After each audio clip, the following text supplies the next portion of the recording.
ஒரு மனிதன் 5 ஆண்டுகள் முஸ்லிமாக பிராக்டிஸ் பண்ணாதான் every single citizen of India has got the right to profess, practice, propagate his own religion. தனக்கு பிடித்த மதத்தை ஏற்றுக்கொள்ளவும் to profess, இது இந்தியாவின் அரசமைப்பு சட்டம் தரக்கூடிய அதிகாரம்.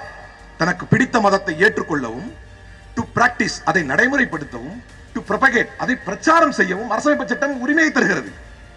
அப்படி இருக்கும்போது புதிய வக்ஃப் திருத்த சட்டம் என்ன சொல்கிறது? ஒருத்தன் முஸ்லீம் ஆயிட்டான்னா அவனுடைய சொத்து, அவனுடைய சொந்த சொத்து, அதை வக்ஃபாக தர வேண்டும் என்றால் அவன் குறைந்தது 5 ஆண்டு காலங்கள் முஸ்லீமாக பிராக்டிஸ் செய்ய வேண்டும். இது என்னமோ பார் கவுன்சில் என்ரோல் பண்ணிட்டு பிராக்டிஸ் பண்ற மாதிரி சொல்றான். முதல்ல யார் சர்டிஃபிகேட் கொடுப்பாங்க முஸ்லீம் ஆயிட்டான்னு? ஒரு பேச்சுக்கு வச்சுங்களேன், 5 வருஷம் கழிச்சு நான் 5 வருஷமா முஸ்லீமா இருக்கிறேன்னா இது உலமா சபை கொடுத்தது ஏற்க முடியாதுன்னு எங்க போய் நான் உறுதி வாங்கிட்டு வர்றது? சரி, அப்படியே இருக்கட்டும். Who the hell are you? When you guys are busy licking the foot of பிரிட்டிஷ்காரர்களின் கால்களை நக்குவதில் நீங்கள் பிஸியாக இருந்தபோது எங்கள் வாள்கள் ஆங்கிலேயர்களுக்கு எதிராக சுழன்று கொண்டிருந்தது. நீ யார் எங்களை வந்து இப்படித்தான் நீங்கள் வக்ஃப் தர வேண்டும் என்று சொல்வதற்கு? அந்த உரிமையை கேட்டு தான் போராடி கொண்டிருக்கிறோம்.